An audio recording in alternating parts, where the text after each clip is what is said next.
VIT triple E 2023 की exam अब काफी ज्यादा नजदीक है। अब देखिए आपकी प्रिपरेशन भलाई किसी भी लेवल पे हो, अच्छी हो बुरी हो या फिर जैसी भी हो, लेकिन ये वीडियो आपके लिए काफी ज्यादा इंपॉर्टेंट है। तो आपने वैसे तो जो है यहाँ पे थंबनेल में देख लिया होगा तुक्का ट्रिक्स। वैसे तो जो है मैं तुक्के के जो है इतना ज्यादा फेवर नहीं करता हूँ, क्योंकि मेरा यही कहना है कि जितने आप जो है हो सके क्वेश्चंस को अटेम्प्ट करिए। हाँ, उसमें अगर आप स्मार्ट लॉजिक लगा के क्वेश्चंस को और जल्दी अप्रोच कर सकते हैं तो और भी बढ़िया है। बाकी जितने अटेम्प्ट हो रहे हैं उतने ही अटेम्प्ट करो, क्योंकि नेगेटिव मार्किंग रहती है तो यहाँ पे आपके मार्क्स जो है कम होने के चांसेस रहते हैं। लेकिन VIT ट्रिपल ई 2023 एक ऐसी एग्जाम है जहां पे कोई भी प्रकार की आपकी नेगेटिव मार्किंग नहीं होती है। तो इस चीज का जो है हमें यहाँ पे फायदा उठाना चाहिए। फिर कोई भी क्वेश्चन क्यों छोड़ना जब यहाँ पे आपको फ्री के नंबर मिल सकते हैं। तो देखिए अगर हम जो है किसी भी एक एवरेज स्टूडेंट से बात करें कि क्या क्या चीजें एक्सपेक्टेड है, तो सबसे पहले तो जितने भी फॉर्मूला बेस्ड क्वेश्चन आपके PCM से रिलेटेड है वो सारे उससे हो जाना चाहिए। इसमें आपके केमिस्ट्री के ऑर्गेनिक के नेम रिएक्शन और ये कॉन्सेप्ट भी जो है इंक्लूडेड हो जाते हैं। देन यहाँ पे LR एंड इंग्लिश, तो बेसिकली एप्टीट्यूड एंड इंग्लिश जो आपका सेक्शन होता है 15 नंबर का, तो उसमें 10 से 12 नंबर आप निकाल सकते हो। मतलब 12 तो ट्राई करके निकाल ही सकते हो, क्योंकि क्वेश्चन का लेवल इतना ज्यादा टफ नहीं रहता है। तो अगर आपकी अच्छी प्रैक्टिस रही, आपको पता रहा कि किस किस टाइप के क्वेश्चन पूछे जा सकते हैं, तो आप इन्हें आराम से कर लोगे। डायरेक्ट जो थियोरिटिकल क्वेश्चंस आ जा रहे हैं वो भी आपसे बन जाने चाहिए। और कुछ क्वेश्चंस में आप जो है स्मार्ट टेक्निक को यूज करके उनको जो है अप्रोच कर सकते हो। अगर उनका अप्रोच ज्यादा लेंथी जाता है तो स्टूडेंट जनरली छोड़ देते हैं, लेकिन अगर हमें उसका स्मार्ट अप्रोच पता है तो हम जो है उसको भी यहाँ पे अटेम्प्ट कर सकते हैं। एंड इसी से मैं आपको बताना चाहूंगा कि VIT ट्रिपल ई 2023 के लिए हमारा जो है बूस्टर पैकेज भी आपके लिए अवेलेबल है, जिसके अंदर आपकी एक्सक्लूसिव शॉर्ट ट्रिक्स कवर करी गई है। तो 5 लेक्चर्स आपको इसके मिल जाते हैं। देन एप्टीट्यूड एंड इंग्लिश के आपके लेक्चर्स हैं, तो 4 लेक्चर इसमें आपको मिल जाते हैं। सारे ही आपके प्री रिकॉर्डेड सेशन है एंड साथ ही साथ 10 मॉक टेस्ट भी मिल जाते हैं। तो लास्ट टाइम पे आपकी प्रिपरेशन को काफी अच्छा बूस्ट दे सकता है। बाकी एनरोलमेंट का प्रोसीजर आपको देखे जाए तो जो कि हम बात कर रहे थे कि एवरेज स्टूडेंट से ये सारी चीजें एक्सपेक्टेड होती है, एंड इस सब के बेसिस पे वो कम से कम जो है 60 क्वेश्चन तो खुद के दम पे अटेम्प्ट कर ही लेगा। ठीक है, और जिनको जो है थोड़ा उन्होंने और स्मार्ट लॉजिकल अप्रोचेस लगाए तो हो सकता है 70-80 तक भी जो है आप पहुंचा दे। उसके बाद कुछ क्वेश्चन आपके बचेंगे। तो यहाँ पे जैसे मान लीजिए 65 आपके जो है क्वेश्चन बच गए 125 में से। तो सबसे पहला रूल जो है वो ये है कि कोई भी आपको रैंडम ऑप्शन अब टिक नहीं करना है।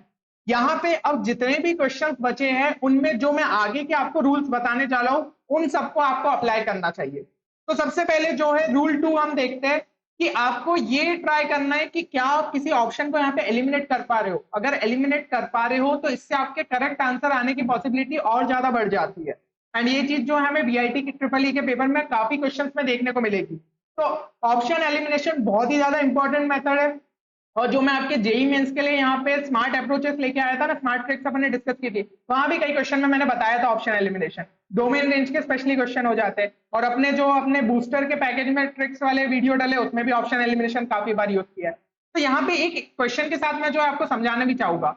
ये क्वेश्चन पता है आपके जो VIT ट्रिपल ई 2023 का ऑफिशियल वेबसाइट पे मॉक टेस्ट चला है उसी में से क्वेश्चन उठाया है। तो अब आप ये भी नहीं कह सकते कि कोई रैंडम क्वेश्चन में अपन ने अप्लाई कर दिया।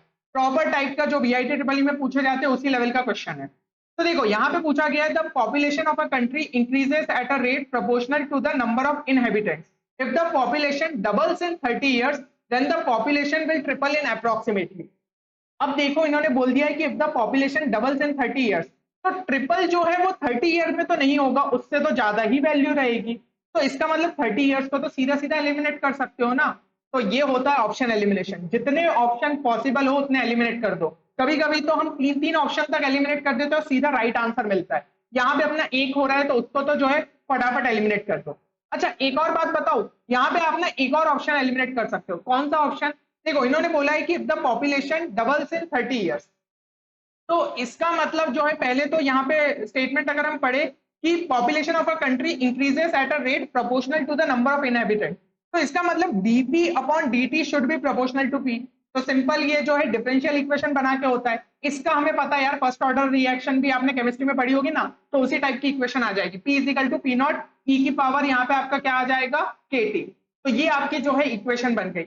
अब यहाँ पे क्लियरली दिख रहा है कि जो आपका पॉपुलेशन है वो एक्सपोनेंशियली बढ़ेगा, एक्सपोनेंशियली बढ़ेगा। इसका मतलब लीनियरली तो नहीं बढ़ना चाहिए। जबकि अगर हम देखें कि पॉपुलेशन आपकी डबल हो रही है 30 इयर्स में, तो हम यूनिटरी मेथड से बोलेंगे कि अगर p से 2p जो है 30 इयर्स में हो रहा है, तो आपको ट्रिपल होने के लिए कितना टाइम लगेगा? ट्रिपल होने के लिए 45 इयर्स लगेगा, अगर लीनियरली बात करूं। है ना, बट हमने देखा ये एक्सपोनेंशियली वाला केस है, तो यहाँ पे जो 45 है वो आंसर भी अपना एलिमिनेट हो जाएगा। ठीक है, और एक और चीज जो है हमें दिख रही है कि 45 तो ये जो है आपका लीनियरली होना चाहिए था, लेकिन एक्सपोनेंशियली है तो उससे थोड़ी वैल्यू जो है ऊपर की वो हमारा सही आंसर होगा। तो आप तुक्का जो है 48 पे ही मारना, और आप जो है इसका अगर आंसर भी निकालोगे ना 48 ही आएगा। तो ये होता है ऑप्शन एलिमिनेशन। ठीक है, समझाने में टाइम लग रहा है, पर वहां पे एग्जाम में दिमाग चलने लग गया ना तो बहुत जल्दी जो है इस टाइप के क्वेश्चन को आप सॉल्व कर डालोगे। अब जो है अगले रूल पे आते हैं, never go for none of this. None of this अगर किसी ऑप्शन में दिख जाए ना तो ट्राई करना कि मतलब सोचना वो तो ऑप्शन पॉसिबल नहीं है, बाकी तीनों में से कोई एक मार के आना। बहुत ही कम चांसेस रहते हैं नन ऑफ दिस, मतलब 5% केस कह सकते हो कि कभी सही हो जाए। तो अब जब तुक्का मारना है तो क्यों ऐसी पॉसिबिलिटी के साथ जाना। अगला जो है रूल 4 की प्रोबेबिलिटी जो आपकी ऑल ऑफ द अबव या फिर both the statements are correct, इन सब की जो है ज्यादा रहती है। तो अगर आपको इस टाइप के ऑप्शन दिख जाए कि both B and C are correct या फिर ऑल ऑफ द अबव, तो ट्राई करना उस ऑप्शन के साथ चले जाओ। तो ये बहुत बेसिक और साइंटिफिक टेक्निक्स है। ठीक है, ज्यादातर एमसीक्यू पेपर्स में हमें जो है ये करना चाहिए, पर आपको जो है मैं और क्वेश्चन के साथ भी ये चीजें समझा दे रहा हूँ, तो इनके लिए क्वेश्चन नहीं उठाने की जरूरत, समझ में आ रहा है कि ऑप्शन ऐसा रहेगा तो उसके साथ जो है चले जाना है। अब जो है रूल 5 के साथ जाते, नेवर गो फॉर एक्सट्रीम और कंप्लीटली डिफरेंट ऑप्शन। चलिए एक क्वेश्चन के थ्रू इस चीज को समझते हैं।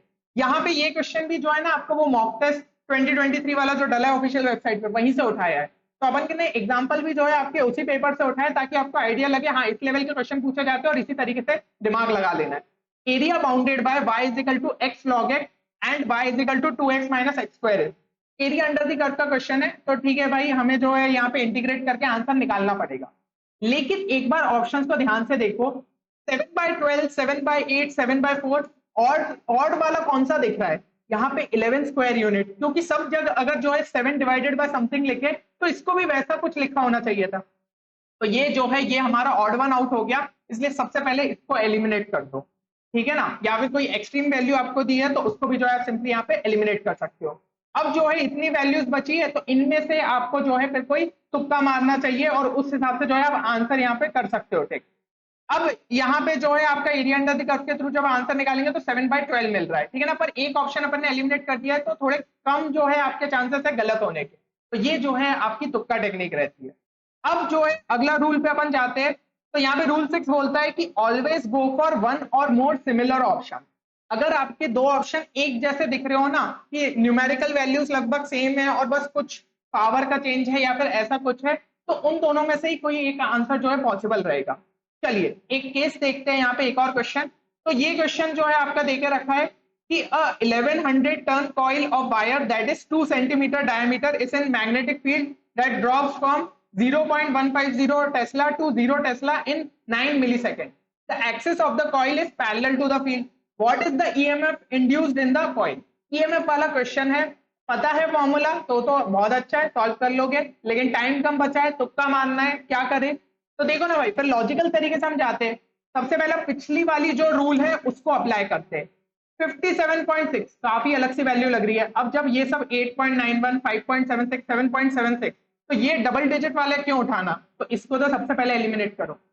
अब ये वाले रूल को ध्यान से पढ़ो, ऑलवेज गो फॉर वन और मोर सिमिलर ऑप्शन। तो यहां पे अगर ध्यान से देखो ऑप्शन बी और ऑप्शन सी में बस एक डेसिमल का चेंज हुआ है, तो मोस्टली इन दोनों में से एक आंसर होगा। सी तो अपन ने ऑलरेडी उस बेसिस पे एलिमिनेट कर दिया कि वो एक्सट्रीम वैल्यू है, तो सही आंसर क्या हो जाएगा, ऑप्शन बी। सॉल्व करके भी आंसर निकाल लेना, 5.76 आ रहा है। तो ये चीज होती है ना कि एग्जामिनर के दिमाग में क्या चलता है, उसने क्वेश्चन सेट करते हुए मतलब ऑप्शन सेट करते हुए क्या सोच रहा होगा। अपन अगर रिवर्स इंजीनियरिंग के थ्रू वो सोच ले तो अपन आंसर यहाँ पे निकाल सकते हैं। अब मैं फिर से रिपीट कर रहा हूँ कि मैं तुक्के के जो है बहुत ज्यादा फेवर नहीं करता हूँ, लेकिन अगर टाइम कम बचा है और आपको पता है नेगेटिव मार्किंग नहीं है तो क्यों नहीं यूज करे। बाकी वरना जो है सॉल्व करके यहाँ पे आंसर तो आप निकाल ही सकते हो। अच्छा देखो यहाँ पे कैलकुलेशन जो आपकी हो रही है ना उसमें भी थोड़ा सा मैं जो है आपको यहाँ पे टिप देना चाहूंगा। अब यहाँ पे यार एग्जैक्ट वैल्यूज अगर अपन देखें तो थोड़ी खतरनाक सी हो गई है ना, इतना जो है अपन एग्जैक्ट सॉल्व करते हुए आंसर तक पहुंचेंगे। दिख रहा है कि ऑप्शन थोड़े दूर दूर है, 5.76, 8.91, 7.76 है ना, 57.6 तो लगभग ये है कि नहीं होगा आंसर।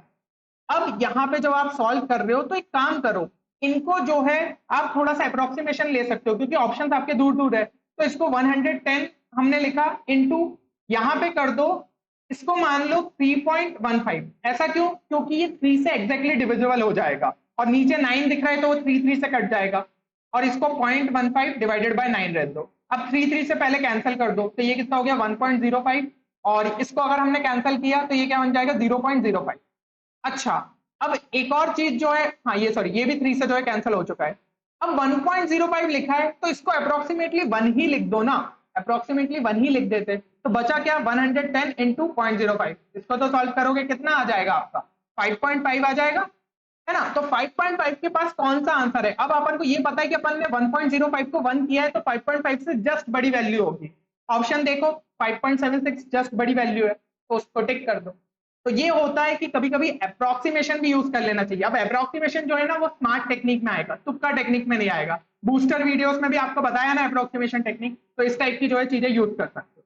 चलो अगले इस पे जो है मूव करते हैं। तो यहाँ पे अपन ने जो है सारे रूल्स डिस्कस कर लिए। अब आते हैं अपन ऐसी स्टेज पे जहां पे आपके जो है 90 टू 95 क्वेश्चंस हो जाएंगे, ठीक है ना। अभी आप जो है 60 टू 65 के रेंज में थे, लेकिन ऐसे क्वेश्चन जो सारे रूल्स को अप्लाई करोगे तो 30 एक क्वेश्चन आपके डेफिनेटली बढ़ जाएंगे, और इस टाइप के क्वेश्चन मॉक टेस्ट में दिख भी रहे, ठीक है ना। तो आप जो है अप्लाई भी कर सकते हो। अब मान लीजिए कि आपने 92 क्वेश्चन जो है इन सबकी मदद से कर लिए, फिर भी 33 बचे हुए, तो अब क्या करना चाहिए इन 33 में। क्या ऐसे ऑप्शंस लगा देना चाहिए एबीसीडी एबीसीडी एबीसीडी?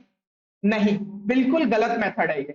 इस तरीके से अप्लाई नहीं करना है, क्योंकि आपको नहीं पता है ना आंसर शीट में जब आप वो 33 के चेक करो, हो सकता है इस तरीके से लिखा हो बी बी ए सी, तो भाई मैच करने के चांसेस बहुत ही कम है। एक हाथ ही जो है आपके मैच करेंगे, 1 2 3 ऐसे ही जो है पॉसिबिलिटी है, बाकी तो पक्का ही आपके गलत होने वाले, क्योंकि बहुत ही रैंडम आपने जो है ऑप्शन लगा के। तो यहाँ पे जरूरी हो जाता है कि आप सारे ऑप्शन को एक जैसा जो है टिक करके आओ। एक जैसा टिक करोगे तो बहुत ज्यादा पॉसिबिलिटी है कि कुछ तो आपको एक्स्ट्रा के यहाँ पे नंबर मिल जाएंगे। अब ज्यादातर मैं पसंद क्या करता था अपने टाइम पे भी, बी या सी मारना। हो सकता है आपने भी ये चीज सुनी हो कि बी और सी में से जो है ज्यादातर करेक्ट रहते हैं। तो आगे अगर आपको कोई और ऑप्शन लग रहा है तो सेम एक जैसा जो है बाकी बचे हुए क्वेश्चन में मार के आना है। तो चलिए बी अगर मार देते हैं ना, तो ये जो है मान लीजिए आपके कितने बचे टोटल 33 क्वेश्चन। इसमें से मैं वर्स्ट केस भी अगर आपके लिए मानू ना, तो यहाँ पे ये होगा कि 5 से 6 तो यार आपके करेक्ट हो जाएंगे। क्या बचे हुए जो आपके 33 क्वेश्चन है उसमें से 5 या 6 के बी नहीं हो सकते, हो जाएंगे, ठीक है ना। तो ये आपके प्लस में जो है और एक्स्ट्रा नंबर ऐड हो जाएंगे।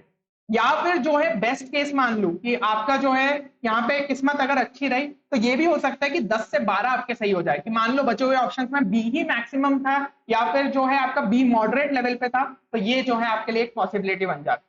तो इतने मतलब आप कम से कम 5 से 10 के अंदर जो है एक्स्ट्रा और नंबर ले आ पाओगे।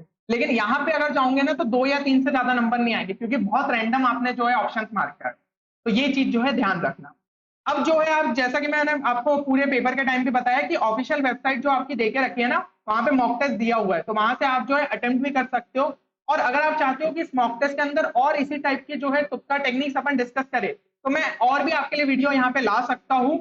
और ठीक है, सेम क्वेश्चन ही अपन उठा लेंगे, बाकी आप इन क्वेश्चन को वेरीफाई कर सकते हो, वहीं से आपके लिए क्वेश्चन मैंने यहाँ पे उठाए। एंड देखिए बस इसके लिए ये करना है कि इस वीडियो को जितना हो सके शेयर करना अपने दोस्तों के साथ, और लाइक भी जरूर करना, क्योंकि देखो आपको मेहनत दिख रही है सीधी सीधी, और हम और भी आपके लिए मेहनत करने को तैयार है। जितनी आपकी और भी एक्स्ट्रा जो एग्जाम्स होती है, बिटसेट हो गई एंड जो भी बची हुई एग्जाम्स है, उनके लिए भी हम आपके लिए लगातार कंटेंट लाते रहेंगे। तो चैनल को के साथ जो है जुड़े रहिएगा। चलिए मिलते हैं अगले वीडियो में, तब तक के लिए take care and good bye.